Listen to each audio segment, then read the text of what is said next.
सरलता और सहजता से दिन में विभिन्न रूपों में नजर आती है। कभी प्यारी बेटी के रूप में, कभी ममतामयी माँ के रूप में और कभी कुशल सहयोगी के रूप में। मैं बिंदु जैन यूट्यूब चैनल सतरंगी रे पे आपका अभिनंदन करती हूँ, वंदन करती हूँ। इतनी सारी भूमिकाओं को इतनी सरलता और सहजता से निभाने के बाद भी दुनिया के कई हिस्सों में समाज उन्हें नजरअंदाज करता है और नारी को झेलनी पड़ती है उपेक्षा, तिरस्कार, होता है उसका शोषण। इतने बंधनों के बाद या तो नारी घर से निकल नहीं पाती है और अगर वो घर से निकलती भी है तो उसे वो नहीं मिलता है जिसकी वो हकदार होती है।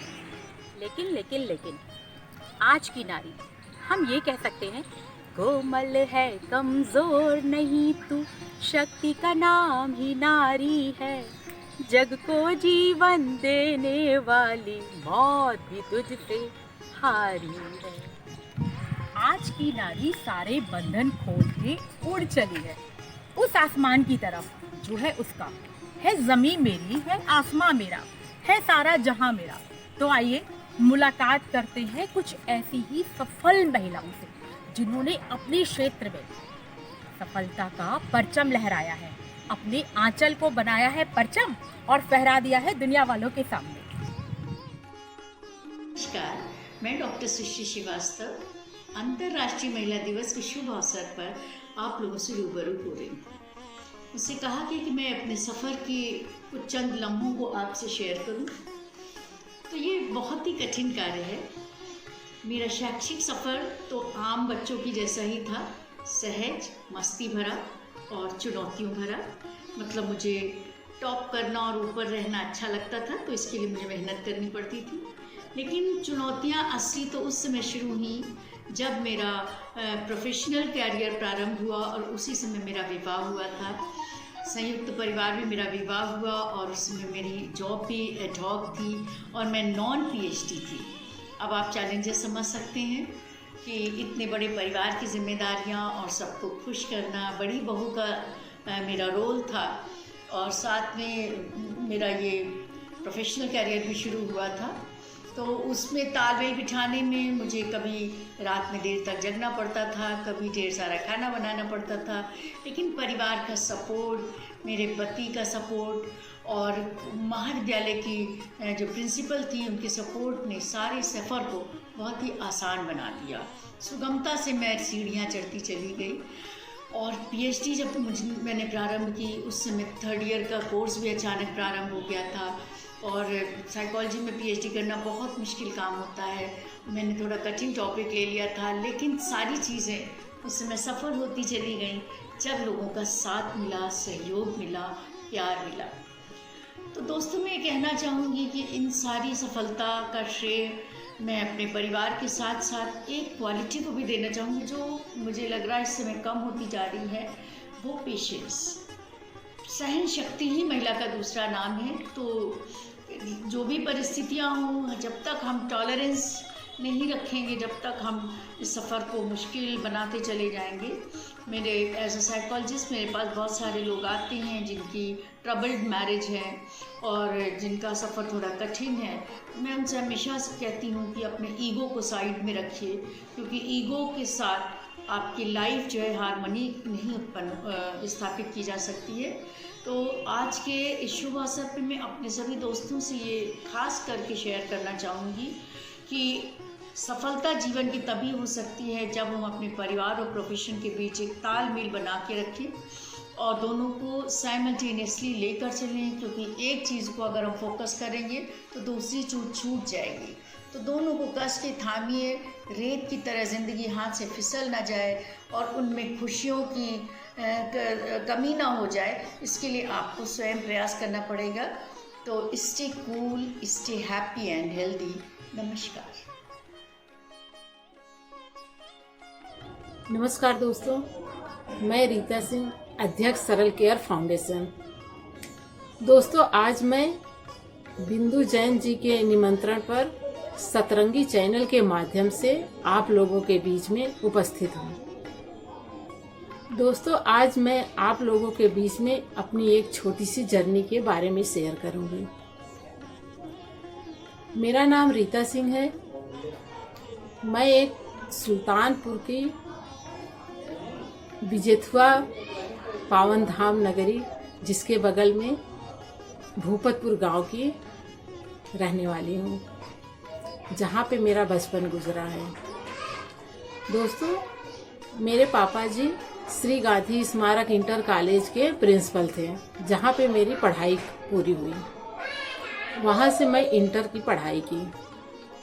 मेरे पापा जी प्रिंसिपल तो थे, लेकिन उनका ज़्यादा से ज़्यादा जीवन जो है वो जैसे लोगों की सेवा करने में, पेड़ से जुड़े हुए, मतलब उनको पर्यावरण से बहुत लगाव था।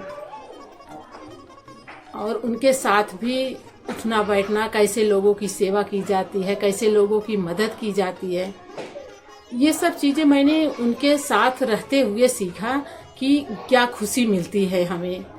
और मेरा बचपन से ही यही शौक था कि हम भी अपने पापा जैसे बनेंगे। मेरी मम्मी भी उस समय जब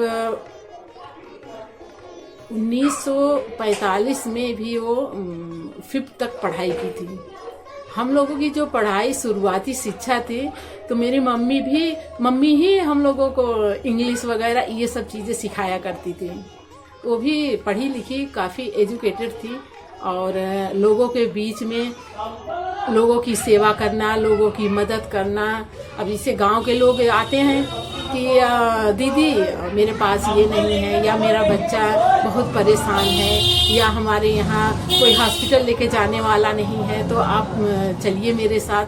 हर समय वो बहुत ही एक मतलब एक्टिव पर्सन थी, बहुत ही अच्छे से सबकी मदद करती थी, सबको लेके चली जा, मतलब हॉस्पिटल लेके चली जाती थी, घर पे क्या हो रहा, कैसे हो रहा, ये सब चीज़ें वो बिल्कुल नहीं सोचती थी। पहले उस आदमी की मदद करना था उनका। तो यही सब देखते हुए मेरे मन में भी रहता था कि हाँ, लोगों की सेवा करके किस तरह से अपने अंदर एक खुशी होती है। दोस्तों, धीरे धीरे समय बीतता गया। 1991 में मेरी शादी हो गई और मैं यहाँ आप लोगों के बीच लखनऊ में आ गई। दोस्तों, शुरू में अपने परिवार के साथ समझना, बहुत सारी ऐसी जिम्मेदारियाँ होती है जो आदमी पहले उसी में लगता है। मैं भी उसी आप लोगों की तरह अपने परिवार में बिल्कुल घुलती मिलती गई, और मेरे 3 प्यारे प्यारे बच्चे हुए, और मैं मतलब पूरी दुनिया मेरी वही उतने में रही। मैं उसी में व्यस्त रही। काफ़ी दिन बीतता गया। बच्चे भी अपना पढ़ लिख रहे थे। जितना मुझसे हो सकता था मैं भी अपनी मदद करती थी उनके बीच में। बस अपने परिवार की सेवा करना, बच्चों को देखना, मम्मी पापा को देखना। अब यहाँ हमारे मतलब बड़े ससुर जी थे, उनको भी देखना। इसी बीच में काफ़ी टाइम बीत गया। तो फिर मुझे ये आज जब बच्चे मेरे बड़े हो गए और मुझे थोड़ा थोड़ा टाइम मिलने लगा, तब मेरे मन में ये लगा कि क्यों ना मैं भी कुछ जो अपने अंदर की बची हुई खुशियाँ हैं उसको भी कुछ समाज के सामने लाया जाए और कुछ अपना भी किया जाए।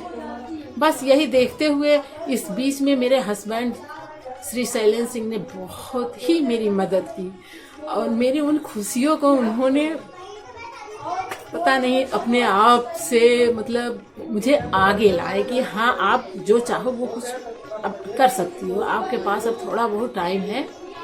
बच्चे भी आगे बढ़ रहे हैं, बच्चों को भी नौकरी लग गई है, और मेरे पास थोड़ा थोड़ा टाइम मिलने लगा। तो दोस्तों, इसी बीच में मैंने एक फाउंडेशन बनाया, जो मेरा फाउंडेशन सरल केयर फाउंडेशन के नाम से है। ये फाउंडेशन जो है ज़रूरतमंद के लिए हर समय हर तरह से तैयार रहता है। सरल केयर फाउंडेशन ज़रूरतमंद महिलाओं के लिए, एजुकेशन के लिए, जो बच्चे ज़रूरतमंद बच्चे हैं, चाहे छोटे बच्चे हैं, स्कूल लेवल पे हैं, उन लोगों की बीच में जाके उनको जागरूक करना, उनकी पढ़ाई के लिए जो हो सकता है थोड़ा मदद करना। और पर्यावरण, इस पे तो मेरे अंदर बहुत पहले से ही मेरी भावना थी कि हाँ, मैं पर्यावरण पे किस तरह से काम करूं। दोस्तों, पर्यावरण एक बहुत बड़ा उसका सर्किल है। से पर्यावरण खाली एक पर्यावरण करने से नहीं होता है, पर्यावरण में आप जितना भी घुसेगी उतना ही अच्छा लगेगा। और हम महिलाओं के लिए तो समझ लीजिए स्वच्छता, किस तरह से हम अपने इन्वायरमेंट को अच्छा से अच्छा बना सकते हैं, लोगों के बीच में जाके प्रदूषण बचाना, प्रदूषण से रोकना, पेड़ लगाना, ये लेडीजों के लिए बहुत बड़ा काम है कि हाँ वो पेड़ लगाए या प्रदूषण से बचाए। लेकिन मेरी ये खुशी है कि हाँ मैं ये काम को बहुत आगे तक ले जाऊंगी। दोस्तों, मेरा एक पर्यावरण कैलेंडर हम लोग निकालते हैं, सरल केयर फाउंडेशन पर्यावरण कैलेंडर है, जिसमें पर्यावरण से जुड़ी हुई सारी डेट्स उसमें होती है। उसी डेट्स पे हम लोग पर्यावरण के जितने भी सारे सर्किल हैं उस पे काम करते हैं। और स्कूलों में जाके जो हमारे टॉपर बच्चे होते हैं उन लोग का हौसला बढ़ाने के लिए इंटर का, हाई स्कूल के जो बच्चे टॉपर बच्चे होते हैं उनको सम्मानित करते हैं, उनको थोड़ा जो अपना मदद हो सकता है वो सब करते हैं। बस यही अपनी छोटी सी जर्नी है। आप लोग को कैसा लगा आप लोग ज़रूर बताइए। बहुत बहुत धन्यवाद बिंदु जैन जी, जिन्होंने मुझे ये मौका दिया आज अपने बारे में एक छोटा सा जर्नी बताने के लिए। धन्यवाद। नमस्कार, सर्वप्रथम आप सभी को मैं सीमा गुप्ता सादर नमन करती हूँ और साथ ही साथ आप सभी को अपने परिचय के साथ अपने इस संघर्ष की कहानियों को भी अत्यंत ही सारगर्भित रूप से प्रस्तुत करने वाली हूँ। तो मैं बताना चाहती हूँ कि मैं प्रदेश के सर्वोच्च संस्था उत्तर प्रदेश सचिवालय में लोक सेवा आयोग से चयनित समीक्षा अधिकारी के पद पर कार्यरत हूँ। इसके अलावा मैं राज्य कर्मचारी साहित्य संस्थान, जो कि देश की एकमात्र राज्य कार्मिक साहित्यिक संस्था है, उसकी प्रचार मंत्री हूँ और राज्य कर्मचारी साहित्य संस्थान द्वारा प्रकाशित पत्रिका अपरिहार्य पत्रिका की उप संपादक हूँ। नव भारत निर्माण फाउंडेशन की अध्यक्ष हूँ, अविरल सेवा संस्था की महामंत्री हूँ तथा तमाम महत्वपूर्ण संस्थाओं की सदस्य और पदाधिकारी हूँ। और खास बात है कि संस्कृति को बढ़ावा विकास के परिप्रेक्ष्य में मुझे यूपी महोत्सव और अवध महोत्सव जैसे महत्वपूर्ण कार्यक्रमों, सांस्कृतिक कार्यक्रमों का सांस्कृतिक प्रभारी का दायित्व भी सौंपा गया है। आज लगभग ऐसा कोई भी फील्ड नहीं है जिसमें मैं सामाजिक जन जागरूकता से भरा कार्य न करूं, जिसका एकमात्र उद्देश्य है 21वीं सदी को भारत की सदी बनाना है और यह स्थापित करना है कि महिलाएं भी किसी से कम नहीं है। यदि महिला घर के कार्यों को बखूबी से कर सकती हैं तो निश्चित रूप से देश के चौमुखी विकास के लिए भी अवश्य ही कार्य कर सकती हैं। और इसी क्रम में मेरे द्वारा पर्यावरण के क्षेत्र में, सामाजिक सुधार के क्षेत्र में और साहित्यिक सांस्कृतिक क्षेत्रों के साथ साथ तमाम वे महत्वपूर्ण कार्य में अपनी सहभागिता दी जाती है, जिससे निश्चित रूप से हमारे समाज में एक सकारात्मक बदलाव का मार्ग प्रशस्त हो।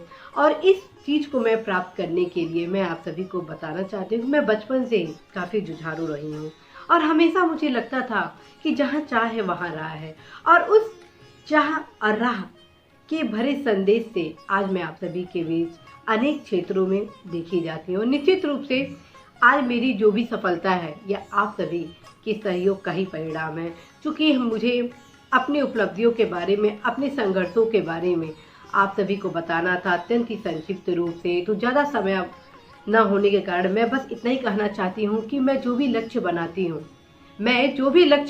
हूँ उसे अपने दृढ़ इच्छा शक्ति के साथ करती हूँ। यही मेरी संघर्ष की कहानी है। संघर्ष मैं बस परिश्रम के रूप में देखती हूँ। मैं कोई भी लक्ष्य बनाती हूँ उसमें मैं कठिन परिश्रम करती हूँ और बहुत ही सहजता के साथ प्राप्त भी कर लेती हूँ।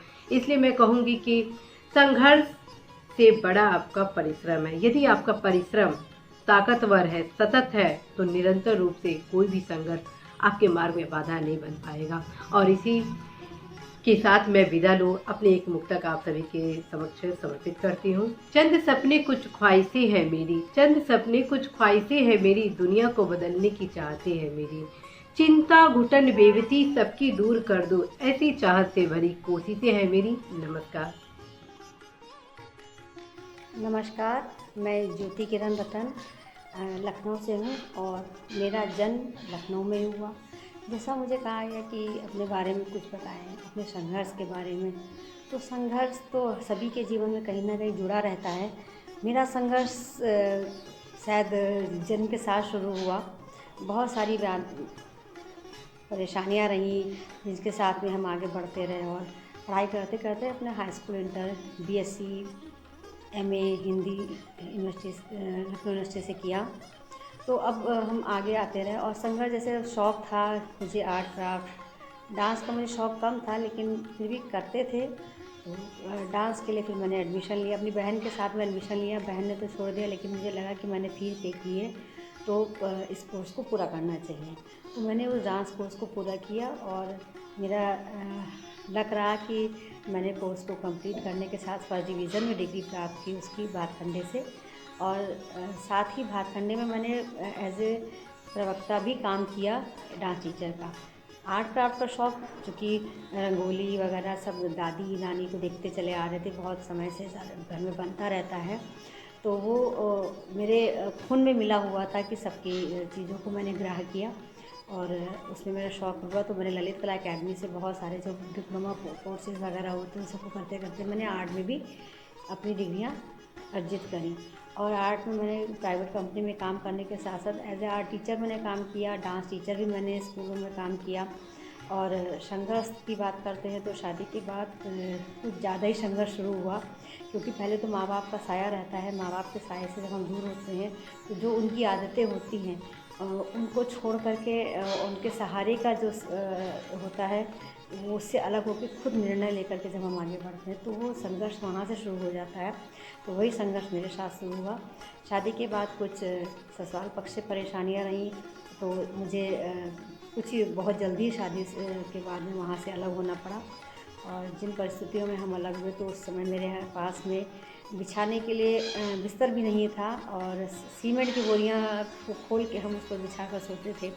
खाने के लिए भी कुछ ऐसी व्यवस्था नहीं थी, तो जिसमें खाने के लिए मुझे फूड लखनऊ में इतने मंदिर हैं, इतना भगवान का आशीर्वाद था कि भगवान के मंदिर से मुझे खाने का प्राप्त होता रहा। तो उसके बाद में कुछ हमें जहाँ मकान मालिक हमारे किराए पर रहते थे तो उन्होंने कुछ हमें मदद करी, तो उनकी वजह से हम आगे बड़े। उन्होंने मदद करी और उन्होंने उनके घर में रहे 6 महीने हम किराए में रहने के बाद फिर अपने ही मकान में आए, जिसमें हमने जो हमारे ससुराल का था वो भी मुझे काफ़ी मुश्किलों से मकान वहाँ की इजाज़त मिली रहने के लिए। था तो ससुर का मकान ससुराल का, लेकिन परिस्थितियाँ ऐसी नहीं थी कि आसानी से मिल जाता रहने को, तो वहाँ पे रहने को मिला। तो रही बात काम की, तो चूँकि शौक़ है, आपकी लगन है, शौक़ है, इच्छाएँ हैं, तो आप आगे बढ़ते रहेंगे। प्राइवेट स्कूलों में काम करते रहे, सरकारी स्कूलों में बहुत ज़्यादा काम किया। केंद्रीय विद्यालय का मुझे बहुत साथ मिला। मैंने वहाँ करीब 15-16 साल काम किया। सुल्तानपुर, रायबरेली, इस तरह से अलग अलग जगहों में मैंने बाहर भी, लखनऊ के बाहर भी हम 8-10 साल रहे और कल्चर डिपार्टमेंट से जुड़े रहे, जिसमें मैंने सांस्कृतिक कार्यक्रम मंच पर भी किए। तो धीरे धीरे स्टेप बाय स्टेप हम आगे बढ़ते रहे। तो आज अपनी मेहनत और काम से हम आगे आए हैं। बाधाएं हमारी ऐसी आई कि हम जो काम करना चाहते थे तो हमसे जो बड़े लोग, गुरु कहा जाता है जिनको, हालांकि वो ऐसे गुरु तो ऐसा नहीं कहते, लेकिन जिनको महागुरु कह सकते हैं, ये काम में व्यवधान उत्पन्न करते रहे। हम आगे जब बढ़ते रहे तो लगता है कि हम आगे बढ़कर आएँ, तो मुझे वापस खींच के वही फिर से 8-10 कदम पीछे कर देते थे। तो ऐसी स्थितियाँ बनी रहीं, लेकिन फिर भी हमने संघर्ष से उठकर, हमारे लेखन में रुचि है, पत्रकारिता से जुड़े हुए हैं, बच्चों के साथ बहुत काम करते हैं, पुस्तक मेला से जुड़े हुए हैं 18 से 20 साल से, वहाँ पर भी अपने बच्चों के साथ जुड़े रहते हैं। तो ओवरऑल हमारा ये है कि संघर्ष सभी के जीवन में होता है, उससे घबराना नहीं चाहिए। हाँ, मेरे पास आज पैसा नहीं है, हम ना उस समय पैसा था ना आज भी पैसा नहीं है, लेकिन मेहनत है, लगन है, कला है, और अपनी कला से हम आगे बढ़ रहे हैं। और शायद हम पैसे के पीछे नहीं भागे, तो इसीलिए आज हम अपने ईमानदारी के साथ हम काम कर रहे हैं। और संघर्ष तो हम बहुत ज़्यादा नहीं कहेंगे, अब जो बीत जाता है उसको अब हम ज़्यादा, हाँ सफलता ही था हमारा, तो संघर्ष नहीं, वो हमारी सफलता की सीढ़ियाँ थी जो मुझे यहाँ तक लेकर आई। धन्यवाद।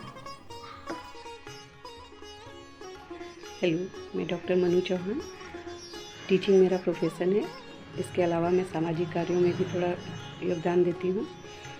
इसी क्रम में अंतर्राष्ट्रीय मानवाधिकार एसोसिएशन में मैं राष्ट्रीय महिला प्रमुख पद पर हूँ और उत्तर प्रदेश महिला संरक्षण समिति के सदस्य भी हूँ। संघर्ष तो प्रत्येक व्यक्ति के जीवन का हिस्सा होता है, हाँ, लेकिन महिलाओं का संघर्ष थोड़ा अलग होता है क्योंकि उनके साथ पारिवारिक जिम्मेदारियाँ भी होती हैं जिनको आप नकार नहीं सकते हैं। उसके साथ साथ आपको कुछ आगे बढ़ना होता है, कुछ करना होता है। ठीक वही मेरे साथ था। मैंने ग्रेजुएशन ही किया था कि हमारी शादी हो गई। हमारे पापा जी का रिटायरमेंट हुआ, उन्हें लगा बेटी की शादी जिम्मेदारी है, तो उन्होंने जिम्मेदारी निभाई। लेकिन मुझे पढ़ना था, आगे बढ़ना था, आत्मनिर्भर बनना था। खैर, शादी के बाद मैं माँ बनी और जिम्मेदारी, ठीक। उसके बाद जैसे ही हमारा बेटा 1 साल का हुआ तो मैंने अपने ससुराल वालों के सामने अपनी इच्छा जाहिर की कि मुझे पढ़ना है, आगे बढ़ना है, आत्मनिर्भर बनना है। भागवत हमारी फैमिली बहुत अच्छी है ससुराल की, सबका परमिशन मिला, सपोर्ट मिला और हमको चांस दिया गया है कि आप आगे पढ़ें। लेकिन हाँ, ये चांस का मतलब ये बिल्कुल नहीं था कि आप एक पत्नी की जिम्मेदारी ना निभाएं, आप एक बहू की जिम्मेदारी ना निभाएं और एक आप माँ की जिम्मेदारी ना निभाएं। और हमें लगता है ये सारी महिलाओं के साथ है। लेकिन अब तो इतनी जिम्मेदारियों के साथ आपको पढ़ाई करना तो थोड़ा मुश्किल था, लेकिन ठीक है, सबका सपोर्ट मिला। और मैंने उसके बाद 2 सब्जेक्ट में डबल MA किया, BEd किया, इकोनॉमिक्स से नेट और PhD की। उसके बाद मुझे जॉब भी मिली। आज भी मैं जॉब के साथ साथ कुछ समाज के लिए भी कर रही हूँ।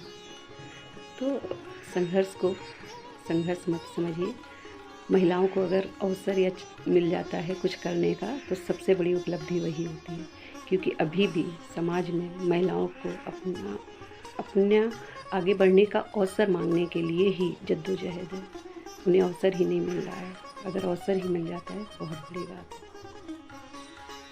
YouTube चैनल सतरंगी रे आपको बधाइयाँ देता है अंतर्राष्ट्रीय महिला दिवस की।